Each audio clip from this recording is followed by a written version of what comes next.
ஆத்ம நமஸ்காரம். நான் சமாதி ஆனதுக்கப்புறம் என்னுடைய நண்பன் என்னை நெருக்கமாக விரும்பக்கூடியவன் என்னுடைய சமாதிக்கு வரும் பொழுது என்னை பிடிக்கலைன்னு விலகி இருக்கிறவனும் அவங்க கூட சேர்ந்து வருவான். இது எல்லா மனிதனுக்கும் உண்டாகக்கூடிய ஒரு செயல்பாடு தான். ஆனால் உயிரோடு இருக்கும்போது இது நிகழுமான்னா சாத்தியமில்லை. அதுதான் இருக்கும்போது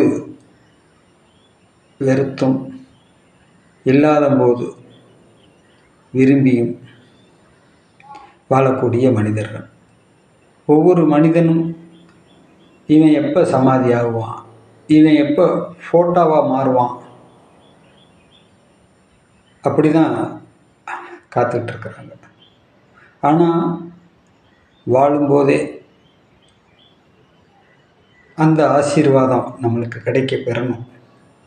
நாம் வாழும்போதும் அவர் வாழும்போதும் அந்த ஆசீர்வாதம் நம்மளுக்கு கிடைக்க பெறணும். எனக்கு உபதேசம் கொடுத்த பாலமுருகன்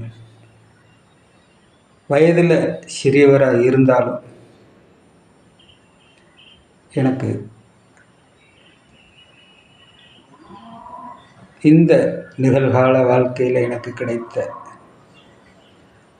மிகப்பெரிய மாமனிதன் என்று சொல்வதா, குரு என்று சொல்வதா, தகப்பன் என்று சொல்வதா, எப்படி தாய் என்று சொல்வதா, எந்த வார்த்தையை போட்டாலும் கண்டிப்பாக அந்த வார்த்தை அதுக்கு பொருத்தமாக இருக்காதுன்னு மட்டும் எனக்கு ரொம்ப தெளிவாக புரியுது.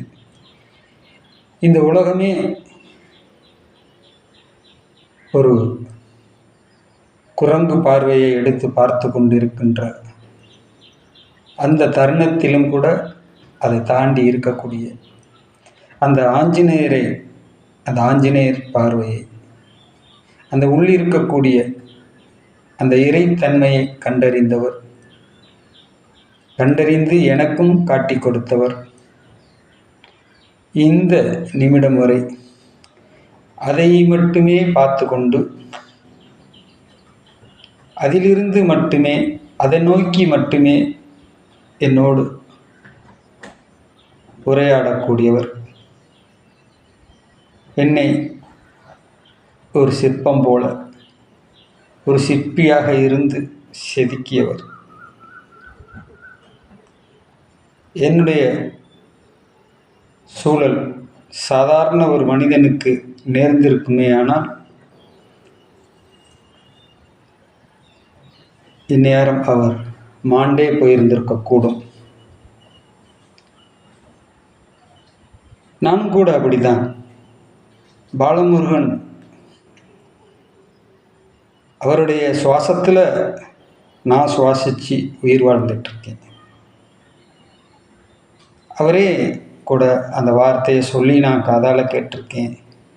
நான் வேற அவர் வேற இல்லை, என்னை எப்படி நேசிக்கிறீங்களோ அப்படித்தான் நீங்கள் அவரையும் பார்க்கணும், பராமரிக்கணும்னு சொல்லுவார். இது ஒரு வித்தை கொடுக்கப்பட்டவருடைய வாயிலிருந்து இந்த வார்த்தை வருவதற்கு அடியேன் என்ன தவம் செய்தேனோ, என்ன பாடுபட்டேனோ நான் அறியேன். ஒரு லட்டை உருட்டுறதுக்கு எனக்கு அனுமதி கொடுக்கல அப்படின்னா அதிலிருந்து கடந்து போய் நான் எங்கே நிற்கிறேனோ அங்கே திருப்பதி லட்டை கொண்டாந்து என் கையில் கொடுத்து இந்த லட்டை எல்லாருக்கும் பகிர்ந்து கொடுத்துருங்க ஐயா அப்படின்னு கொண்டு வந்து என் கையில் லட்டை கொடுக்குறாங்க. என்னுடைய பிறந்த நாளை குழுவில் போடாமல் தவிர்த்த எத்தனையோ குழுக்கள் இருக்குது. ஆனால் அதே பிறந்த நாளை ஒரு அசைக்க முடியாத கட்டிடமாக, நிலையமாக, அபியாச நிலையமாக அதே தேதியில் ஒவ்வொரு ஆண்டும் நான் சமாதியான பின்னாடியும் கொண்டாடக்கூடிய ஒரு நிலைமை, சூழ்நிலை உருவாகி நிற்கிறது. அதுதான் யதார்த்த ஈஸ்வரா சித்தவித்தை அபியாச நிலையம். என்னுடைய பிறந்த நாள் அன்னைக்கு திறக்கப்பட்டது. இது யாருடைய செயல்? இது மனிதனால் இந்த செயலை செய்ய முடியுமா?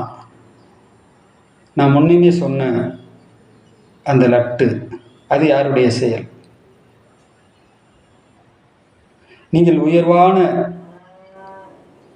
அந்த சித்த வித்தையை கடைபிடித்து உன்னதமான மனிதனாக இந்த பூமியில் நீங்கள் நிலவும் பொழுது